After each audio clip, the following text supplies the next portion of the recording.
Sarah got a report of a tiny owl blocking the road.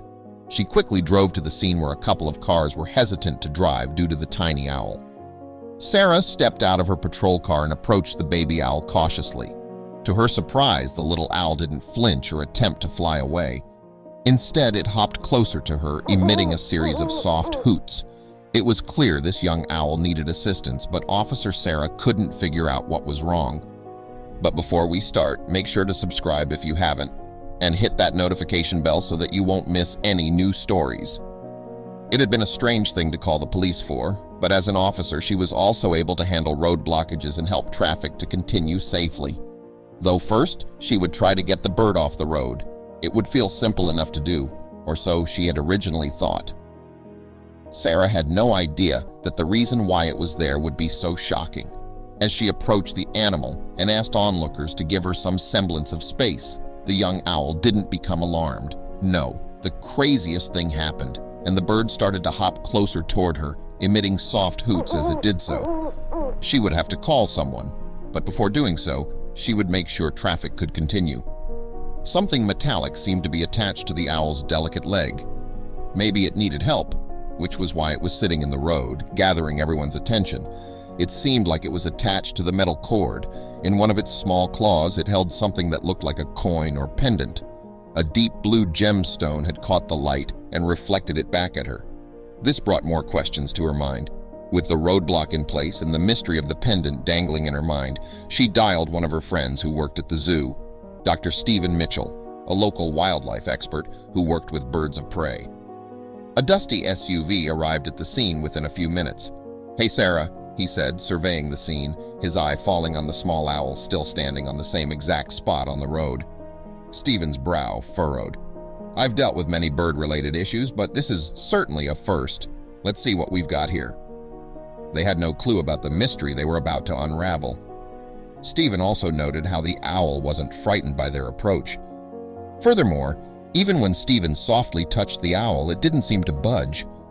Sarah couldn't understand why the bird had hopped on her finger before when it was now so adamant about not being touched there now. Dr. Stephen Mitchell, his face lined with intrigue, suggested a gentler approach. "These creatures are sensitive," he whispered. They both moved in slow, deliberate motions, trying to foster a bond of trust with the owl.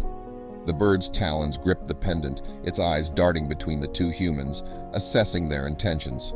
Sarah, recalling her initial interaction, began by extending her gloved hand slowly. The owl, recognizing her, hopped onto her finger, still clutching the pendant.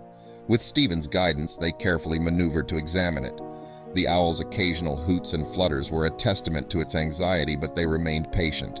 The pendant's metallic sheen finally came into full view, revealing an intricate design and markings. Dr. Mitchell's eyes widened in recognition. "This is a trail marker pendant," he exclaimed. "Hikers use them to commemorate their journeys. But why would an owl have one?" Sarah's mind raced. The local hiking community was tight-knit, and such pendants weren't easily misplaced. The connection between Robert, the missing hiker, and this baby owl grew stronger in her mind.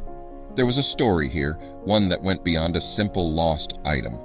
They needed answers, and they had the first piece of the puzzle right in their hands. Determined, Sarah and Dr. Mitchell delved into the pendant's potential origins. The local hiking community, with its traditions and tales, was vast. But this specific pendant, with its unique markings, should have a trace. Their efforts paid off when they stumbled upon a picture of Robert, the missing local hiker, proudly holding up a pendant that matched the one in their possession. The realization hit hard. Sarah mused aloud, "It's improbable, but what if this little one had an encounter with Robert?" The family reminisced about Robert's hiking escapades, painting a picture of a man deeply in tune with nature. With determination burning in their eyes, Sarah, Dr. Mitchell, and the owl embarked on the path that Robert may have taken. As they stepped onto the trails, it became clear they were not just following a map, but the intuition of an owl. The owl's reactions were sharp, turning its head, flapping its wings, or hooting at specific junctures. With every hint, they felt closer to the mystery of his disappearance. Sarah and Dr. Mitchell's respect for the owl grew exponentially. This creature, initially seen as a mere bearer of a pendant, was proving to be an intrinsic part of their journey. Hours of trekking led them to a secluded clearing. Nestled among the trees was a campsite. The tent, slightly askew, a cold campfire, and belongings strewn about indicated haste. Dr. Mitchell, his voice tinged with emotion, began to read the latest entries. One particular note stood out, speaking of an owl he'd befriended.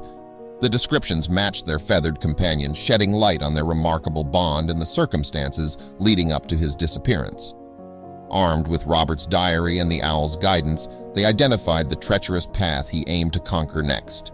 The map indicated steep cliffs, hidden crevices, and unpredictable terrain.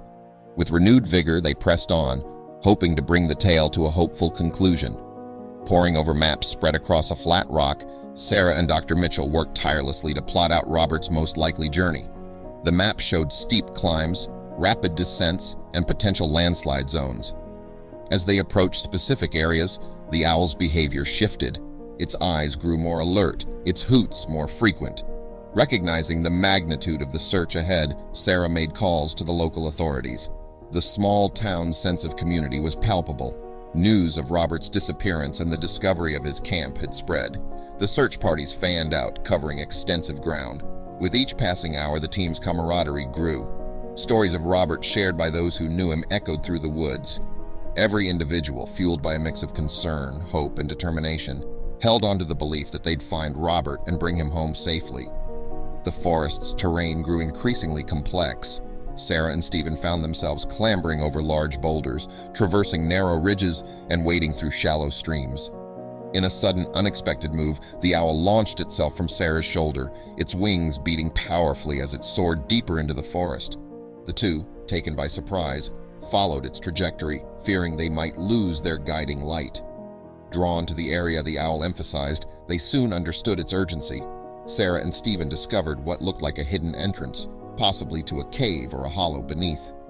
It was masterfully concealed, easily missed if not for their feathered guide's insistence. The entrance, though narrow, beckoned them. It promised answers, but also hinted at the possibility of despair. Taking a deep breath, the duo, accompanied by the owl, decided to venture inside, hoping to unravel the mysteries the forest had guarded so closely. The cave's entrance was narrow, demanding a slow, calculated entry. The moments that followed were a blur of emotions. Sarah and Stephen rushed to Robert's side, offering water, warmth, and words of comfort. Tears flowed freely, as relief and gratitude overwhelmed them. They had found their lost hiker against all odds. As Robert regained some strength, he began to recount his ordeal. He spoke of his deep connection with the owl, how they had met, and the events that led to his unfortunate entrapment. It became clear that the bond they shared was unique, almost mystical. Throughout Robert's narrative, the significance of the owl became evident. It wasn't just a bird, it was a lifeline. The bird had proven itself a hero, an unassuming savior with feathers and a hoot. Robert, once settled, delved deeper into his story. He explained how in his most desperate moment, he'd entrusted the owl with his pendant. It wasn't just jewelry, it was a call for help, a beacon in the hopes that someone, somewhere would understand. The more Robert shared, the more evident it became that he and the owl were intertwined by destiny. Both had saved each other at different moments, creating a bond that was unbreakable. Their story was a testament to the unpredictable ways life brings souls together. Word of Robert's rescue and the owl's heroic deeds spread like wildfire. The community rejoiced, and as Robert began his journey to recovery, his feathered friend was celebrated far and wide. The story of their bond inspired many. The tale concluded with Robert slowly regaining his health, always with the owl by his side. Their bond, forged by adversity and solidified by fate, was a beacon of hope. It was a testament to the spirit of community, the wonders of nature, and the unpredictable ways in which lives intertwine.